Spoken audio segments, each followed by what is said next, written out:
اور بس موب نے, لوگوں نے اسے گھیر لیا, اسے بادشاہ بنانے کی کوشش کی. یہ بات یہودیوں کو پسند نہیں آئی اور انہوں نے اسے قتل کر دیا. ایسا ہرگز نہیں تھا. یسوع نے اپنی موت کی پلاننگ خود کی تھی. 3 سالہ خدمت میں جتنی بھی دفعہ انہوں نے یسوع مسیح کو قتل کرنے کی کوشش کی, ایک دفعہ بھی وہ کامیاب نہیں ہو پائے, کیونکہ اس کا وقت نہیں آیا تھا, کیونکہ باپ کی مرضی نہیں تھی. لیکن اب وہ 3 دفعہ اپنے شاگردوں کو کہہ چکا ہے کہ میری موت قریب ہے. یسوع اپنی موت کی پلاننگ خود کرتا ہے اور اس کو شاگردوں پر ظاہر کرتا ہے, تاکہ جب وہ یہ واقع ہو تو اس کے بعد وہ ایمان لا سکیں اور جان سکیں کہ یسوع مسیح وہی ہے جس کا وہ دعویٰ کرتا تھا. اب ہم دیکھتے ہیں کہ خدا کا پلان, خدا کی جو مرضی ہے وہ کار فرما ہے. نہ اس سے آگے کوئی بات ہے, نہ اس سے پیچھے. ڈیوائن ٹائم ٹیبل چل رہا ہے. یسوع مسیح نے اپنی زندگی میں جو بھی کام کیے وہ ایک ٹائم ٹیبل کے مطابق کیے, اور یسوع مسیح نے بارہا اس بات کو کہا کہ میں جو بھی کرتا ہوں وہ باپ کی مرضی سے کرتا ہوں اور اس کے علاوہ کچھ نہیں کرتا. میں جو کہتا ہوں وہ باپ کی مرضی سے کہتا ہوں, اپنی مرضی سے نہیں. وہ باپ کی مرضی کو پورا کرنے آیا تھا. اس نے باپ کی مرضی کو پورا کیا. اس کے سارے کام, اس کا کلام, اس کے معجزات, ہر چیز جو تھی وہ باپ کی مرضی کے مطابق تھی. اور اس کی جو موت ہے اس کی ساری پلاننگ بھی باپ نے کی تھی. اس کی میں آپ کو ایک مثال دیتا ہوں. متی 26 باب میں لکھا ہے, جب وہ یسوع مسیح کو قتل کرنے کی پلاننگ کرتے ہیں تو کہتے ہیں کہ ہم عید میں قتل نہیں کریں گے. کیوں؟ تاکہ لوگوں میں بلوا نہ ہو جائے. متی 26 باب میں یہودی لیڈرز یہ کہہ رہے ہیں کہ ہم عید میں اس کو قتل نہیں کریں گے تاکہ لوگ ہمارے خلاف نہ ہو جائیں, کیونکہ لوگ اس کو میریکل ورکر یا معجزات کرنے والا سمجھتے ہیں. کچھ لوگ اس کو مسیح سمجھتے ہیں, کچھ لوگ اس کو اپنا رہنما سمجھتے ہیں, کچھ لوگ اس کو نبی جانتے ہیں. لوگ اس کے پیچھے ہیں. ہم ایسا نہیں کریں گے پاس اوور پر یعنی عید فصح پر, جبکہ لوگوں کا بہت زیادہ رش ہے. ہم اس رش میں ایسا نہیں کریں گے. ہم عید کے بعد اس کو قتل کریں گے. لیکن ہوتا کیا ہے کہ وہی فریسی, وہی یہودی لیڈرز, وہی کاہن اس کو جمعے کے روز صلیب دیتے ہیں. کیوں؟ اس لیے کہ سب کچھ ڈیوائن ٹائم ٹیبل اور خدا کی مرضی کے مطابق ہو رہا تھا. اور فریسی قتل نہیں کرنا چاہتے تھے جمعے کو یا عید پر, عید کے بعد قتل کرنا چاہتے تھے, لیکن وہ عید پر ہی قتل کرتے ہیں. اور جب زمینی خدمت کے دوران وہ بارہا قتل کرنے کی کوشش کرتے ہیں تو وہ قتل نہیں کر پاتے, کیونکہ خدا کی مرضی نہیں تھی. ان ایونٹس کا آغاز کیسے ہوتا ہے؟ ان ایونٹس کا آغاز خداوند یسوع مسیح خود کرتے ہیں. خداوند یسوع مسیح 3 کام کریں گے جو کہ فریسیوں کے, سردار کاہنوں کے اور یہودی لیڈرز کے غصے کو بھڑکا دیں گے. اور یہ 3 کام ان کو مجبور کر دیں گے کہ وہ خداوند یسوع مسیح کو عید کے بعد نہیں بلکہ عید سے پہلے ہی قتل کریں, کیونکہ یسوع مسیح کی شہرت اب ان سے برداشت نہیں ہو رہی. وہ 3 کام کیا ہیں؟ سب سے پہلا کام ہے اس کی یروشلیم میں شاہانہ طور پر جو انٹری ہے, جو یروشلیم میں شاہانہ داخلہ ہے, یہ پہلا کام ہے جس سے فریسیوں کے کان کھڑے ہوتے ہیں. اور دوسرا کام جو ہے وہ ہیکل کی صفائی ہے. یسوع مسیح دوبارہ سے ہیکل میں جاتے ہیں اور وہاں پر پاس اوور کا, کیونکہ بہت زیادہ فسا کی وجہ سے رش ہے, اس سارے کاروبار کو نکال دیتے ہیں. اور تیسرا کام وہ فریسیوں سے, فقیہوں سے, ان کے لیڈر سے کہتے ہیں کہ یہ پاکستان تم سے لے لیا جائے گا اور دوسرے لوگوں کو جو اس کا پھل لائیں دے دیا جائے گا. یہ 3 واقعات ہیں. جب خداوند یسوع مسیح ان تینوں واقعات کو کریں گے تو یہودی لیڈرز مجبور ہو جائیں گے کہ وہ خداوند یسوع مسیح کا جلد از جلد کام تمام کرنے کا سوچیں. اس کا آغاز ہوتا ہے کھجوروں کے اتوار سے, یعنی یروشلیم کے میں شاہانہ داخلے سے. اب ہم یوحنا کی انجیل میں دیکھتے ہیں. آئیے میرے ساتھ نکالیے یوحنا کی انجیل, اس کا 12واں باب اور اس کی پہلی آیت سے. یہاں لکھا ہے, پھر یسوع فصح سے 6 روز پہلے بیتنیہ میں آیا جہاں لازر تھا جسے یسوع نے مردوں میں سے جلایا تھا. یعنی یسوع لازر کو زندہ کرنے کے بعد وہاں سے کچھ عرصے کے لیے افرائیم نام ایک علاقے میں چلا گیا اور پھر واپس وہ بیتنیہ آتا ہے. یہ خداوند یسوع مسیح کا آخری سفر تھا اس زمینی زندگی پر۔ دستور کے موافق وہ جس طرح اسرائیلی مردوں کو لازم تھا کہ سال میں 3 عیدوں پر وہ یروشلیم آیا کریں، یسوع مسیح اپنی زندگی کے 33 سال اس دستور پر عمل کرتا رہا، اور وہ ہر عید پر جو کہ شریعت کے مطابق یہودی مردوں کو کہا گیا تھا کہ وہ عید میں شامل ہوں، عید فصح، عید پینتیکوس، عید قیام، وہ ان عیدوں پر آیا کرتے تھے۔ عید فصح سب سے امپورٹنٹ عید تھی۔ جو یہودی کیلنڈر ہے اس میں ان کا پہلا مہینہ ہے نسان کا مہینہ، اور نسان کا مہینہ ایسے ہی ہے جیسے ہمارا جنوری کا مہینہ ہے۔ یہودی کیلنڈر نسان سے شروع ہوتا ہے اور یہ ہمیشہ مارچ اپریل کے آس پاس آتا ہے۔ اور عید فصح جو ہے یہ کلام مقدس کے مطابق 14 نسان کی شام کو اس کو فصح کو منایا جاتا تھا، اور 15 تاریخ سے لے کر 22 تاریخ تک 7 دن، یعنی اگلے 7 دن عید فطیر یا بے خمیری روٹی کی جو عید ہے اس کو منایا جاتا تھا۔ اور یہ 8 دن اکٹھے تھے، اور بعض اوقات ان 8 دنوں کو عید فصح کہا جاتا تھا، بعض اوقات عید فطیر کو بھی عید فصح کہا جاتا تھا، اور بعض اوقات فصح کے ایونٹ کو ہی فصح کہا جاتا تھا۔ یہ میں بھی آپ کو بتاؤں گا کہ یہ میں کیوں کہہ رہا ہوں۔ اور اس کے بعد عید فصح سے 6 دن پہلے یسوع مسیح آتے ہیں بیتنیہ میں۔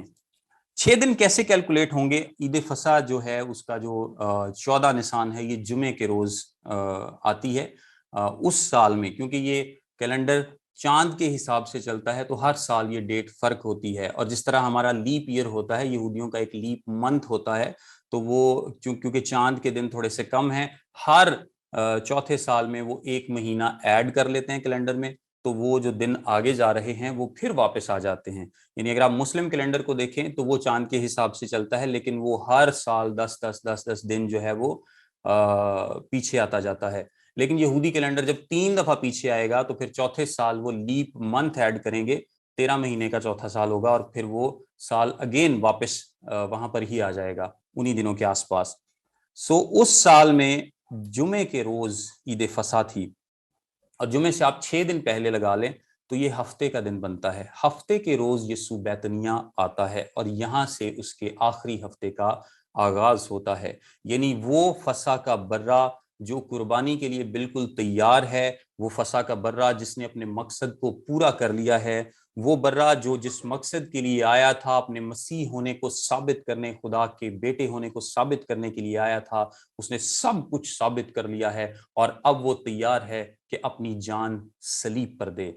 اس جان دینے کے واقعے کے لیے وہ یروشلیم آتا ہے، اور جیسا کہ میں نے بتایا کہ یہ آخری سفر تھا یسوع مسیح کا۔ اب وہ یروشلیم اور بیتنیہ اس کے باہر نہیں جائے گا۔ بیتنیہ یہ ایک چھوٹا سا گاؤں ہے جو کہ یروشلیم سے بالکل 2 میل یا 3 کلومیٹر کے فاصلے پر ہے، اس کی بالکل وسینٹی میں ہے، آس پاس ہے۔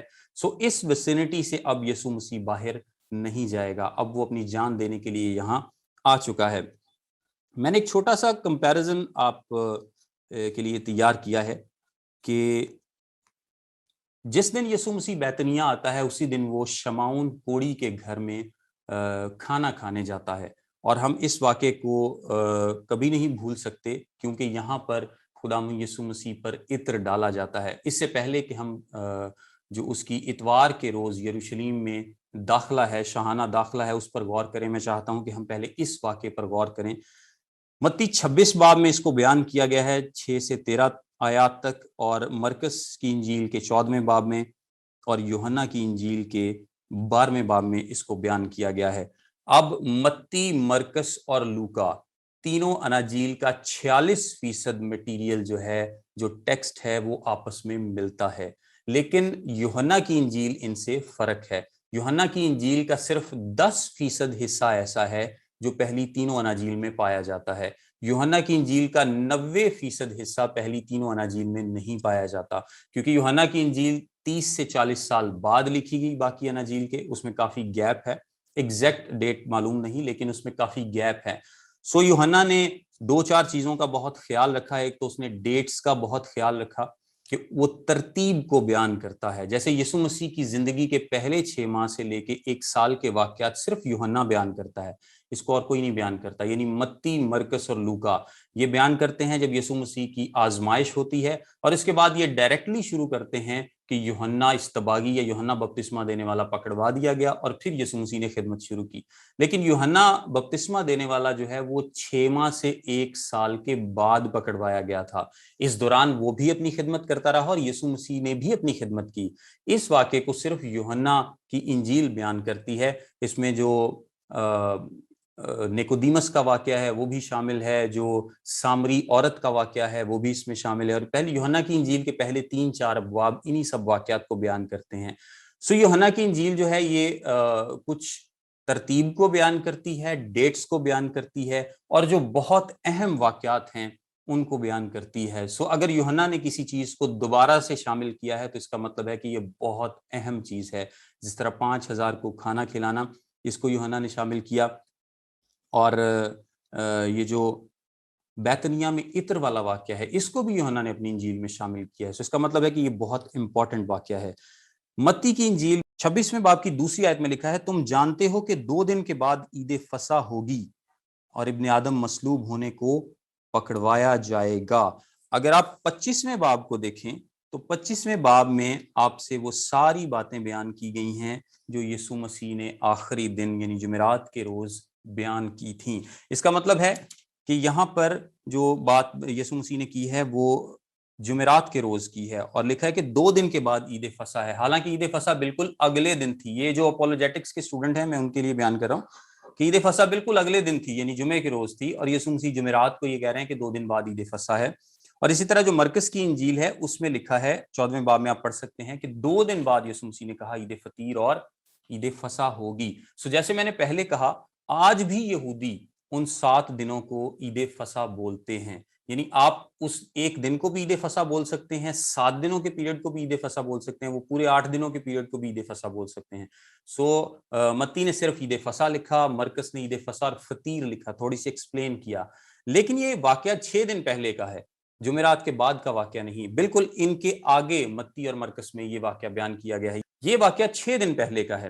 اور اگر ہم اس ٹیکنیک کو دیکھیں تو مرکز نے اس کا اکثر استعمال کیا, متی نے بھی اس کا استعمال کیا. اس کو بولتے ہیں سینڈوچ ٹیکنیک.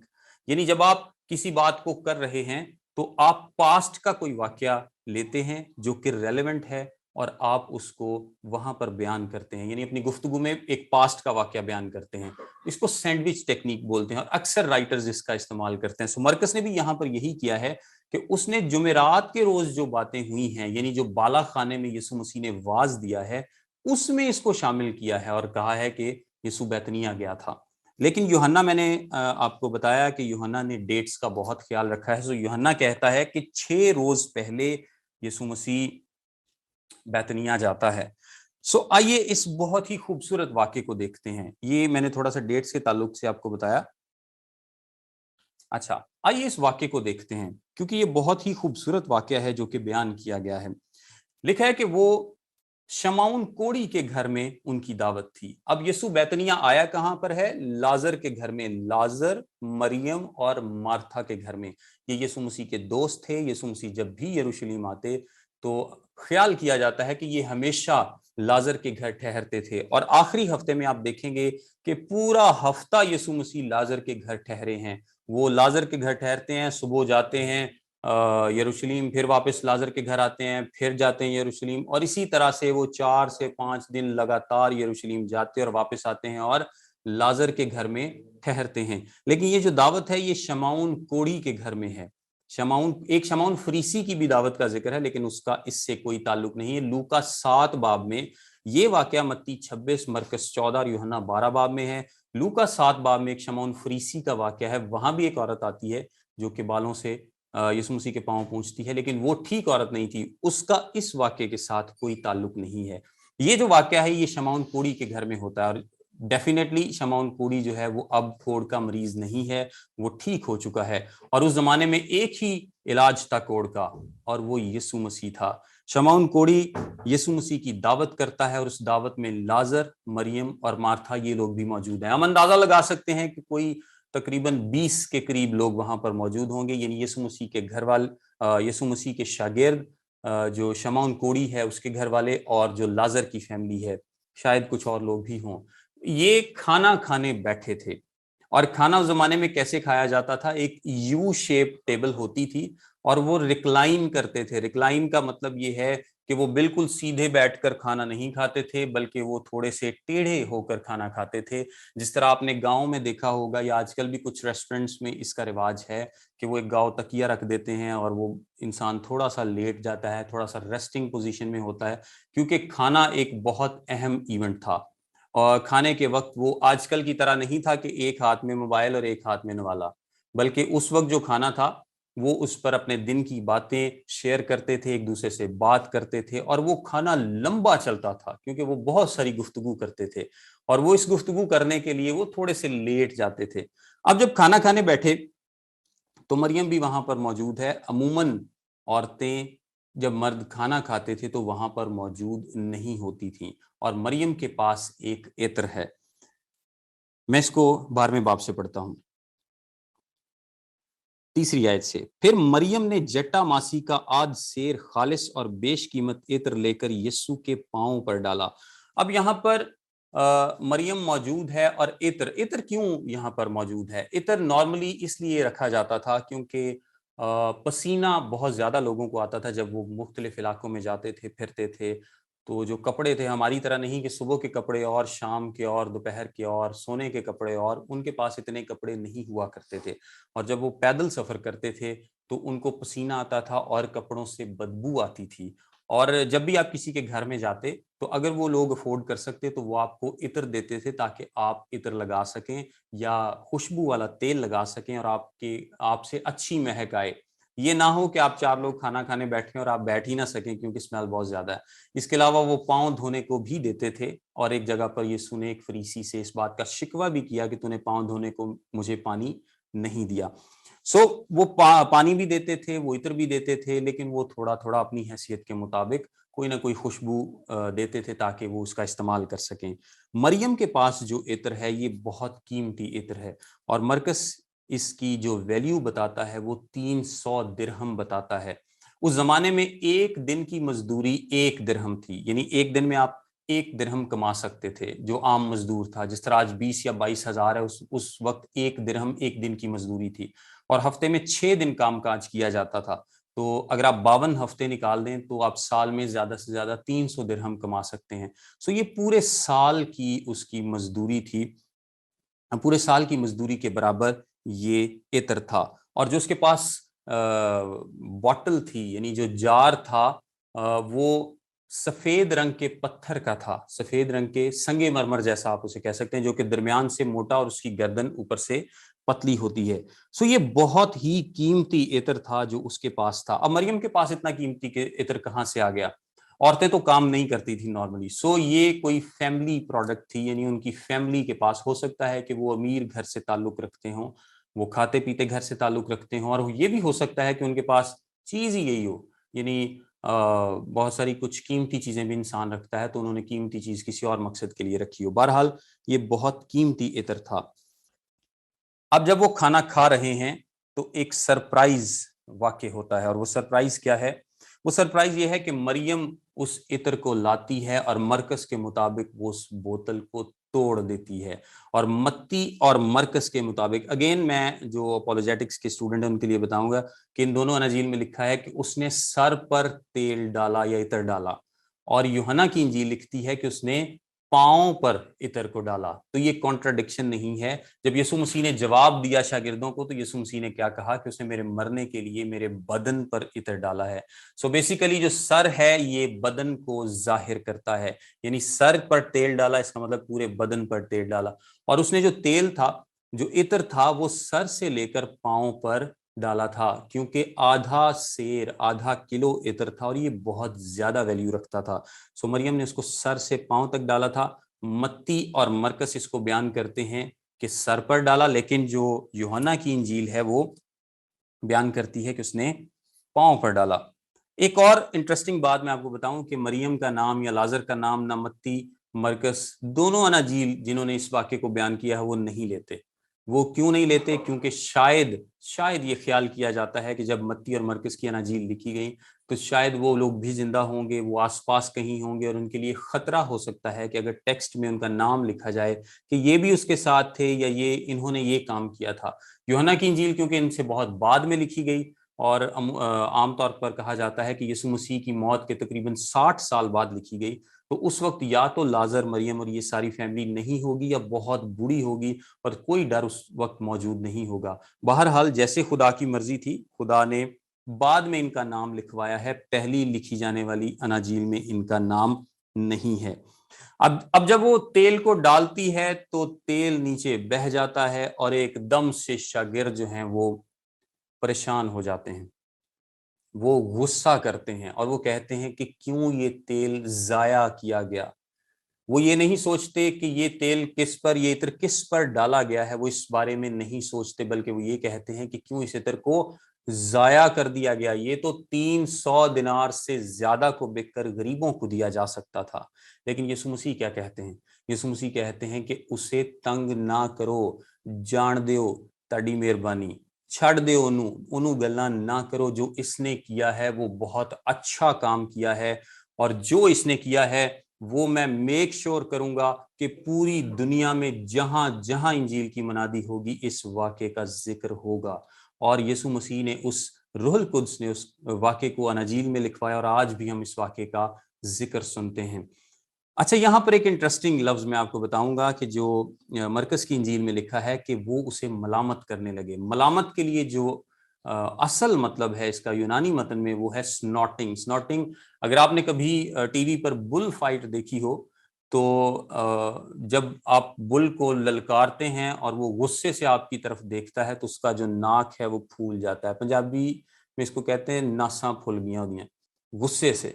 تو یہ لفظ استعمال ہوا ہے شاگرد، ایک شاگرد نہیں، یوحنا نہیں، سارے شاگرد، یہودا اسکریوتی نہیں تھا اکیلا، سارے شاگرد غصے میں آ گئے تھے۔ بولا یہودا اسکریوتی تھا، لیڈ اس نے کیا تھا، لیکن سب نے غصہ کیا تھا انجیل کے مطابق، اور اس طرح کا غصہ کیا تھا جس کو پنجابی میں کہتے ہیں کہ انہوں نے ناساں پھل گیاں۔ تو یسوع مسیح نے کیا سی؟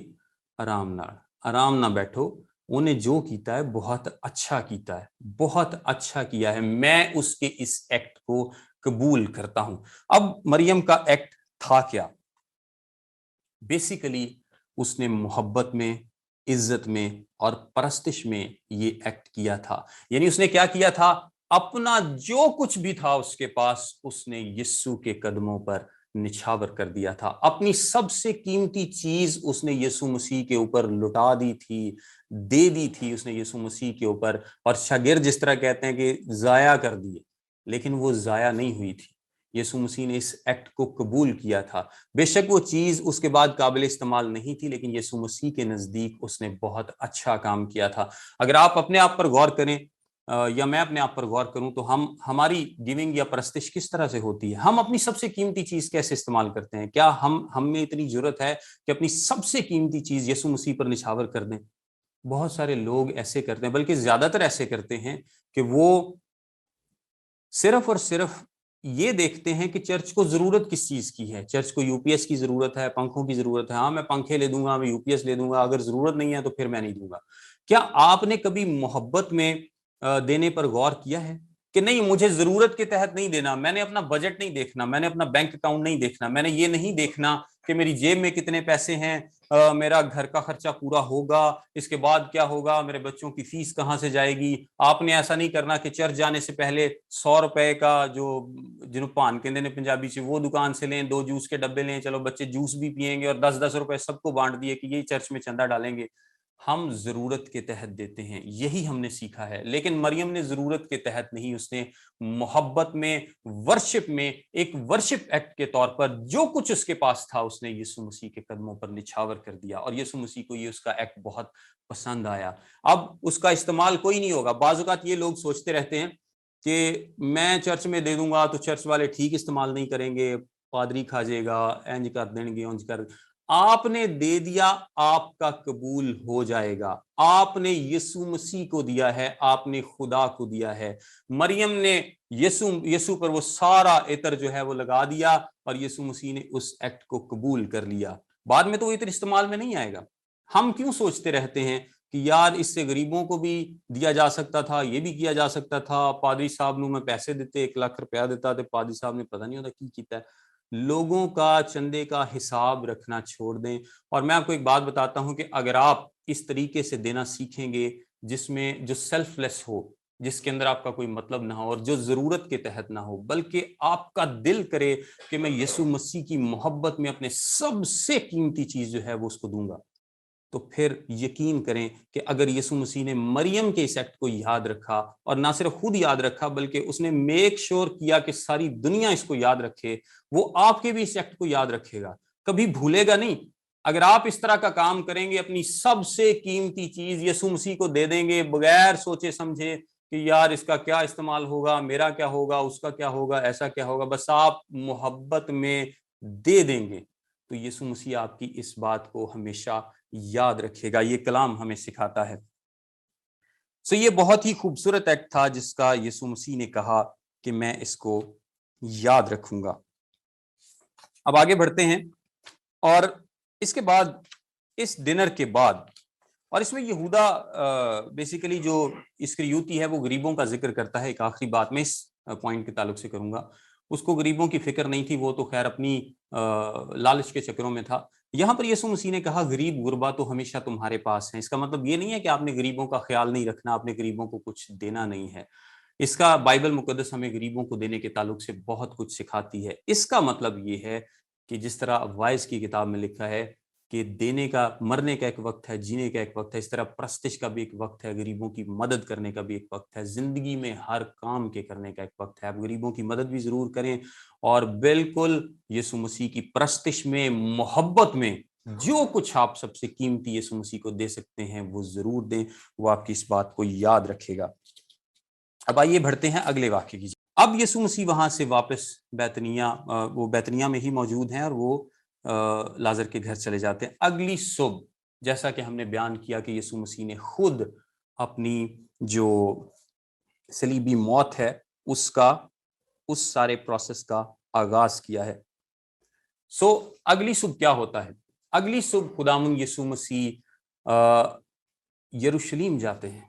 یہ بہت ہی خوبصورت واقعہ, اور ہم ایک تھوڑے سے الگ انداز سے اس کو دیکھیں گے. بیسیکلی ہو کیا رہا ہے, یسوع مسیح سے ملنے بہت سارے لوگ آئے ہیں کیونکہ لازر کو اس نے زندہ کیا, اور یہ بات لوگوں میں مشہور ہو گئی. یوحنا کی انجیل اس کو بیان کرتی ہے کہ جب لازر کو زندہ کیا تو بہت سارے یہودی جو عید فصح میں اس وقت موجود تھے, عید فصح میں تقریباً 10 سے 12 لاکھ لوگ یروشلیم میں موجود ہوا کرتے تھے. عید فصح میں عام طور پر جو یروشلیم کی آبادی تھی وہ 3 سے 4 لاکھ ہوا کرتی تھی, لیکن عید فصح میں یہ 10 سے 12 لاکھ, ایون 20 لاکھ تک جا سکتی تھی, کیونکہ پوری دنیا سے, پورے اسرائیل سے لوگ عید فصح کرنے یروشلیم آتے تھے, اور ساری جگہ جو ہے وہ پر ہوتی تھیں, آپ ہر طرف رش ہی رش, لوگ ہی لوگ ہوا کرتے تھے. یہ لوگ جب انہوں نے یسوع مسیح, اور آپ یہ بھی اندازہ کریں کہ وہ لوگ گلیل سے آئے تھے, کچھ سامریا سے آئے ہوں گے, کوئی یہودیہ سے آئے ہوں گے, کوئی فنیشیا سے آئے ہوں گے, کوئی یردن پار سے آئے ہوں گے.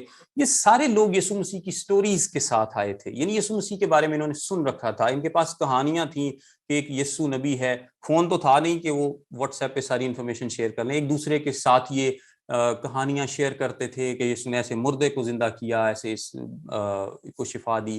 ہر طرف یسوع مسیح کی باتیں تھیں, اور جب انہیں پتہ چلتا ہے کہ یسوع مسیح بیتنیہ میں ہے تو وہ سارے لوگ بیتنیہ آتے ہیں, اور وہاں پر بہت بڑی بھیڑ اکٹھی ہو جاتی ہے. کچھ لوگ, کلام میں لکھا ہے کہ بھیڑ اس کے آگے اور پیچھے تھی. کچھ بھیڑ جو تھی وہ یروشلیم سے شامل ہو رہی تھی, اور کچھ جو پیچھے سے آئی تھی اور جو بیتنیہ میں تھے وہ لوگ اس کے ساتھ چل رہے تھے, اور کچھ آگے سے شامل ہو رہے تھے.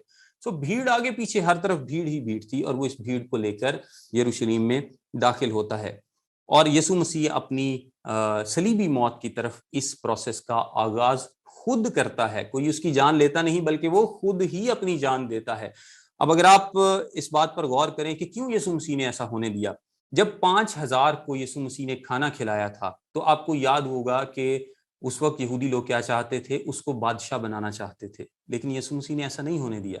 بہت سارے موقع ایسے آئے, لکھا ہے کہ یسوع چپکے سے ان کے بیچ میں سے نکل گیا. یہ کلام بیان کرتا ہے جب اس نے 5000 کو کھانا کھلایا, لوگوں کو لگا کہ یہ تو فری کھانا بھی دیتا ہے, معجزے بھی کرتا ہے, یہ تو بہت اچھا بادشاہ ہے, تو وہ اس کو بادشاہ بنانا چاہتے تھے, لیکن یسوع چپکے سے ان کے بیچ سے نکل جاتا ہے. بہت سارے موقع تھے جب وہ یسوع کو بادشاہ بنانا چاہتے تھے, لیکن یسوع نے ایسا نہیں ہونے دیا، خود نہیں ہونے دیا، کیونکہ اس کا وقت نہیں تھا۔ اب یسوع مسیح خود ایسا ہونے دے رہا ہے، نہ صرف خود ایسا ہونے دے رہا ہے بلکہ وہ لوگوں کو اکٹھا کر رہا ہے، اکٹھا کر کے خود یروشلم کی جانب گامزن ہے۔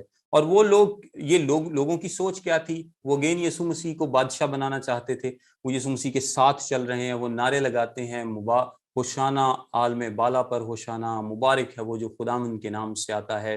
وہ ایک زمینی مسیحا کے چکر میں تھے، زمینی بادشاہ کے چکر میں تھے۔ ان کا خیال تھا کہ یہ بادشاہ روم سے اعلان جنگ کرے گا اور ہمیں کیا کرے گا؟ روم سے فتح دلائے گا۔ لیکن یسوع کیا کہتا ہے؟ یسوع کہتا ہے کہ پہلے خدا سے صلح کر لو۔ رومیوں کا خط جس طرح بیان کرتا ہے کہ یسوع مسیح کے وسیلے سے اب ہماری خدا کے ساتھ صلح ہے۔ انسان خدا کے ساتھ حالت جنگ میں ہے، انسان حالت جنگ میں ہے، اور یسوع مسیح کیا کرنے آیا تھا؟ خدا کے ساتھ اس صلح کو قائم کرنے آیا تھا۔ جب تک یہ صلح نہیں ہوگی، جب تک آپ کی خدا کے ساتھ صلح نہیں ہوگی، اس دنیا میں بھی امن اور صلح نہیں ہوگا۔ جب تک آپ یسوع مسیح کی صلیبی موت کو قبول نہیں کریں گے، آپ اس کی بادشاہی میں بھی داخل نہیں ہو سکیں گے۔ لیکن وہ لوگ کیا چاہتے تھے کہ ہم اس کی صلیبی موت کو قبول نہ کریں، بلکہ ڈائریکٹلی یہ روم سے ہماری خاطر جنگ لڑے، اعلان جنگ کرے۔ اتنے سارے لوگ اس کے ساتھ ہیں، آپ اندازہ کر سکتے ہیں کہ شاید لاکھوں لوگ اس کے ساتھ یروشلم میں جا رہے تھے، اور وہ لوگ نعرے لگا رہے ہیں، اور یسوع اب انہیں منع نہیں کر رہا۔ کیوں؟ کیونکہ یسوع مسیح نے خود یہ سب کچھ ہونے دیا۔ اس کے پیچھے مقصد یہ تھا تاکہ بنی اسرائیل کے ایک ایک بچے پر، ایک ایک فرد پر اس بات کو ثابت کیا جا سکے، یہ بات عیاں ہو جائے کہ یہ مسیح ہے۔ کوئی بہانہ نہ رہے کسی کے پاس کہ یار ہمیں تو پتہ ہی نہیں چلا کہ یہ مسیح ہے یا یہ نبی ہے۔ سب لوگ نہ صرف جان لیں بلکہ اپنے منہ سے اقرار کریں، اس کے مسیح ہونے کے نعرے لگائیں، اس کے بادشاہ ہونے کے نعرے لگائیں۔ سارے اسرائیل کو، سارے یروشلم کو پتہ چل جائے کہ یہ مسیح ہے، اور کسی پر کوئی بات چھپی نہ رہے تاکہ وہ بے الزام نہ رہ سکیں۔ یسوع نے یہ سٹیج خدا کی مرضی سے سیٹ کیا تھا، اور یسوع مسیح اپنے 2 شاگردوں کو بھیجتا ہے تاکہ وہ ایک گدھے کے بچے کو لا سکیں۔ اب متی کی انجیل میں لکھا ہے کہ وہ لادو کو، یعنی گدھے کے بچے کو، گدھی اور اس کی ماں کو، دونوں کو لے آئے اور دونوں پر کپڑے ڈالے اور وہ ان پر بیٹھ گیا۔ کچھ لوگ یہاں پر کنفیوز ہوتے ہیں۔ دونوں کو لانے کا مقصد یہ تھا کہ شاگردوں کو یہ نہیں تھا پتا، پہلی تو بات ہے کہ وہ ان میں سے کس پر بیٹھے گا، اس لیے اس نے دونوں پر کپڑے بچھائے۔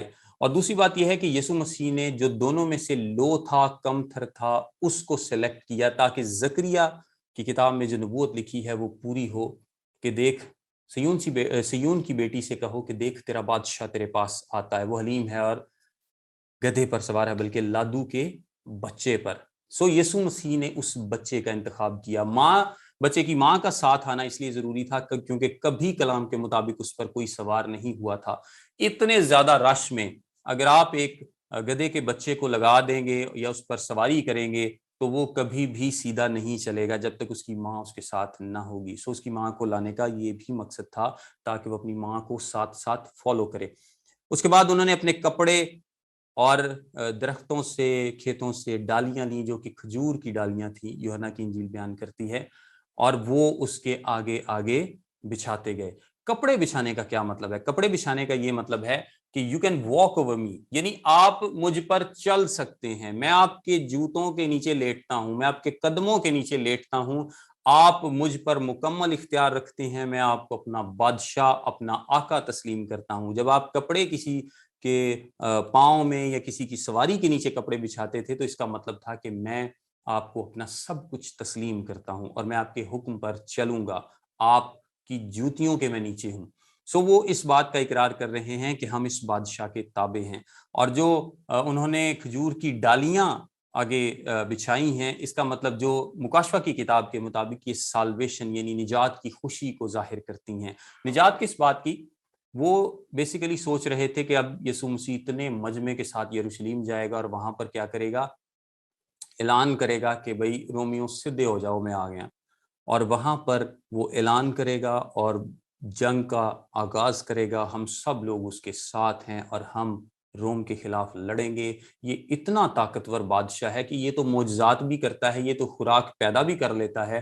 اس کی جو دور حکومت ہے, کیونکہ یسوع مسیح نے یروشلم اور اسرائیل سے تقریباً بیماری کو ختم کر دیا تھا, وائپ آؤٹ کر دیا تھا اس وقت. سو وہ سوچتے تھے کہ یہ اتنا اچھا بادشاہ ہے, یہ نہ صرف ہمیں خوراک دے گا بلکہ ہماری بیماریوں کو بھی دور کرے گا. سو وہ لوگ اس کے ساتھ ساتھ چلتے ہیں اور یروشلم میں داخل ہوتے ہیں. اور لیکن ہوتا کیا ہے, بیسیکلی ہوتا یہ ہے کہ یسوع یروشلم میں داخل ہوتا ہے اور وہ ہیکل کا جائزہ لے کر واپس آ جاتا ہے. وہ کوئی اعلان نہیں کرتا کہ بادشاہی آ گئی ہے یا میں بادشاہی اب لڑنے کے لیے تیار ہو جاؤ, سارے میرے سپاہیوں, میرے لوگوں لڑنے کے لیے تیار ہو جاؤ کیونکہ اب ہم روم پر حملہ کرنے والے ہیں.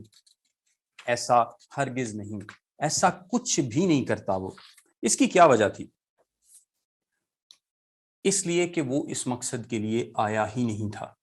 یہ تاج پوشی, یہ بہت اہم بات ہے, آپ سے گزارش ہے کہ آخری ان چند لمحات میں غور سے سنیے گا. یہ بیسیکلی وہ تاج پوشی کر رہے تھے, یسوع مسیح کو ایک طرح سے تاج پہنا رہے تھے, بادشاہ تسلیم کر رہے تھے. یسوع مسیح کی تاج پوشی تھی, اس کو یسوع مسیح کی تاج پوشی بھی کہا جاتا ہے. لیکن یہ کیسی تاج پوشی تھی؟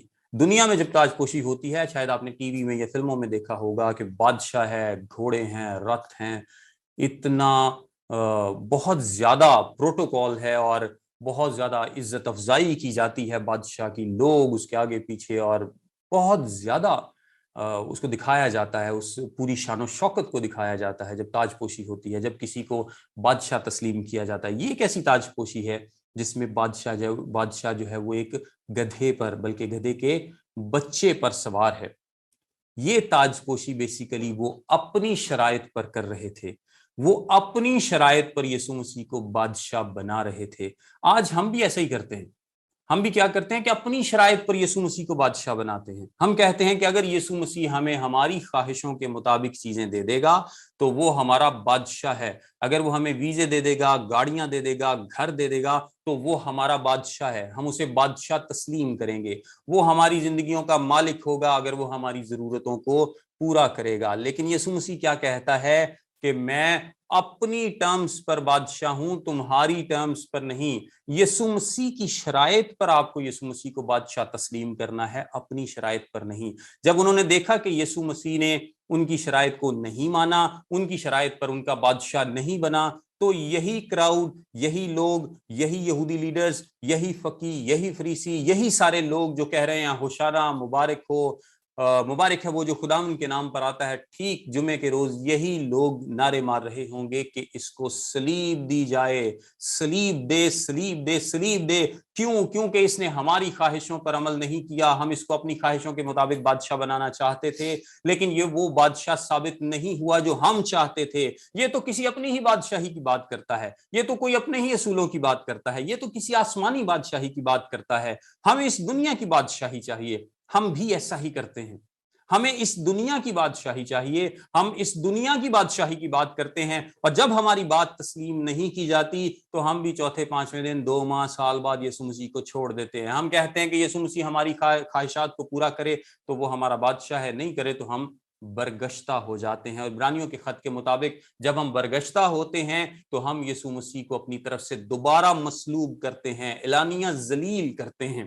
یہ خدا کا کلام بیان کرتا ہے. ان لوگوں نے بھی ایسا ہی کیا تھا اور آج ہم بھی ایسا ہی کرتے ہیں. جب ان کی خواہشات پوری نہیں ہوئی تو انہوں نے کہا کہ اس کو صلیب دے دو, یہ ہمارے کام کا نہیں ہے. اور وہ کہتے تھے کہ ہم اس کو اپنے اوپر بادشاہی نہیں کرنے دیں گے. ہم بھی کہتے ہیں کہ یسوع ہماری زندگیوں کا بادشاہ نہیں ہے اگر وہ ہماری ضروریات کو پورا نہیں کرتا. اور کلام کیا کہتا ہے کہ اگر ہم اس کی بادشاہی کی اور اس کی راست بازی کی تلاش کریں گے تو باقی ساری چیزیں ہمیں مل جائیں گی. آپ نے غور کرنا ہے کہ آپ مسیح کی تاج پوشی کس طرح سے کرتے ہیں. کیا آپ بھی ان لوگوں کی طرح مسیح کو اپنی شرائط پر بادشاہ بنانا چاہتے ہیں, یا آپ خداوند یسوع مسیح کو سچے دل سے اس کی ٹرمز پر, اس کی شرائط پر بادشاہ تسلیم کرتے ہیں؟ اب یہ پہلا واقعہ ہے جو خداوند یسوع مسیح نے کر دیا ہے. اتنے سارے لوگوں کو دیکھ کر فریسی اور فقیہ پریشان ہو چکے ہیں, وہ گھبرا گئے ہیں, وہ لرز اٹھے ہیں, اور اب وہ کیا سوچنے پر مجبور ہوں گے کہ جلد اس کا کام تمام کیا جائے۔ اس کے بعد جو 2 واقعات ہوں گے، یعنی یسوع مسیح یروشلیم میں ہیکل کو صاف کرے گا اور پھر وہ بہت ساری باتیں فریسیوں کے بارے میں کہے گا اور ان کو بتائے گا کہ کس طرح سے ان کا گھر ان سے لے لیا جائے گا اور ان کو دیا جائے گا، وہ پاکستان ان کو دیا جائے گا جو اس کا پھل لائیں گے۔ جب یہ واقعات ہوں گے تو فریسیوں کی پلاننگ فیل ہو جائے گی۔ وہ جو سوچ رہے تھے کہ ہم اس کو عید کے بعد قتل کریں گے، وہ سوچنے پر مجبور ہو جائیں گے کہ نہیں، اب ہم مزید برداشت نہیں کر سکتے۔ سو یہ ایونٹس ایک ایک کر کے کس طرح سے انفولڈ ہوں گے، ہم آگے جا کر ان کو دیکھیں گے۔ اس میں یہ بہت ساری باتیں اور بھی ہیں اس کے تعلق سے۔ جب آپ ان نوٹس کو پڑھیں گے، یہ آلموسٹ 10 صفحوں کے نوٹس ہیں، 8 سے 10 صفحوں کے، تو پھر آپ بہت ساری ڈیٹیل کو اس میں دیکھ پائیں گے۔ خدا آپ سب کے ساتھ ہو، آپ کو بڑی برکت دے۔